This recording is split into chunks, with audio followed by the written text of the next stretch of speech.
Hello everyone, welcome back to my channel. It's Blake Damon here, and today we're trying out Mauga at the practice range.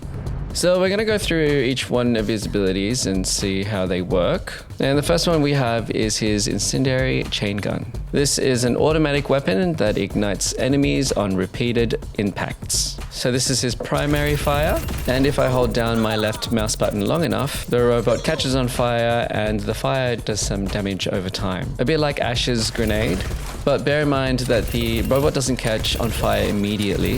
It takes like a second of sustained shots for them to finally catch on fire. There is a little sound that lets you know that the enemy that you're shooting has caught on fire. So there's a visual as well as an audio cue for that.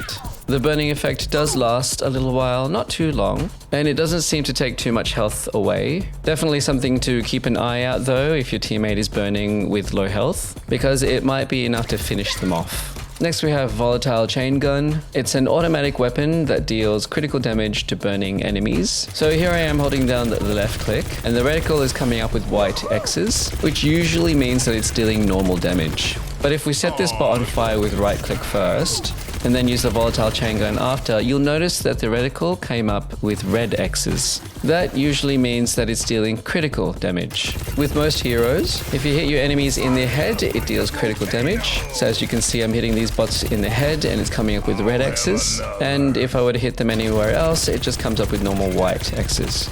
But setting the bots on fire first, the critical damage that they receive isn't just limited to their heads. So you can use the guns individually, one after the other, but you could also use them together at the same time. As you can see, the spread is a lot wider when you use both. In fact, the further away you are, the less bullets will make it into your enemies. So I think if you're far away, using the guns individually is probably better, because it's a little bit more precise, while using both at the same time isn't as precise. Also, both your guns use the same ammunition pool, so that's 300 for both. And I found that using both the guns together at the same time uses up the ammunition a lot faster.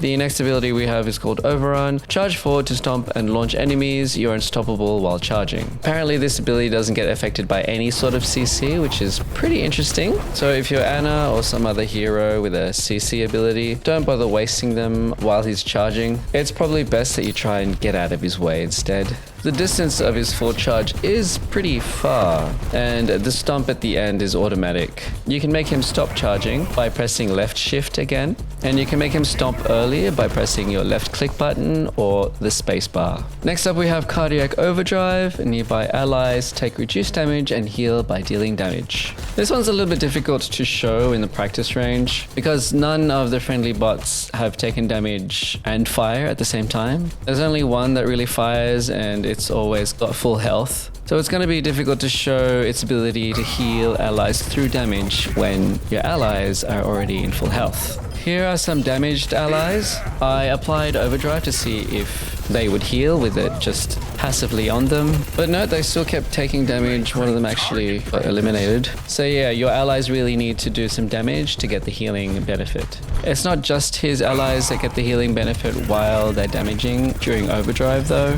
It also seems to work on Mauga himself. It's not a huge burst of healing, but it should be enough to sustain through some damage.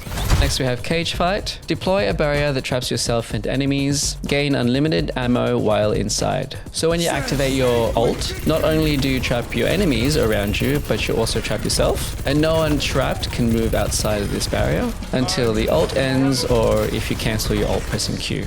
If you do activate your ult and enemies walk into the barrier, they do get trapped. So be careful with the enemy Mauga's ult. The trapping effect doesn't just start when the ult is activated. It actually lasts throughout the entirety of the ult. When you activate your ult around your allies, they don't get trapped, it's only you. But it looks like they do gain the benefit of the barrier, so they can't take damage if anyone shoots at them through the barrier. So I feel like you can use this ult not only as an aggressive ult, but also a defensive one. Quite a versatile ult that doesn't necessarily have to be used as advertised. It looks like if you use it on a moving platform, it will move along with it. So if you stick this on the payload, it should stay on the payload. But be warned, it will also drag you along with it.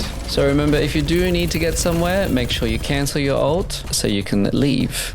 Next we have his passive Berserker. Gain temporary health when dealing critical damage. This appears to be his self-sustain. As you can see, I'm dealing critical damage by shooting this bot in the head, and it's giving me an extra chunk of green on my health bar. So it looks like the maximum overhealth you can get is 150 HP, giving Mauga a total of 650 HP. The overhealth does seem to decay, not immediately after you stop dealing critical damage. It does seem to hang around for a bit before it starts to fade away. Mauga can also use his 2 guns to gain overhealth. Right-clicking until the enemies burn, and then using left-click deals critical damage, which will activate Berserker and give him overhealth.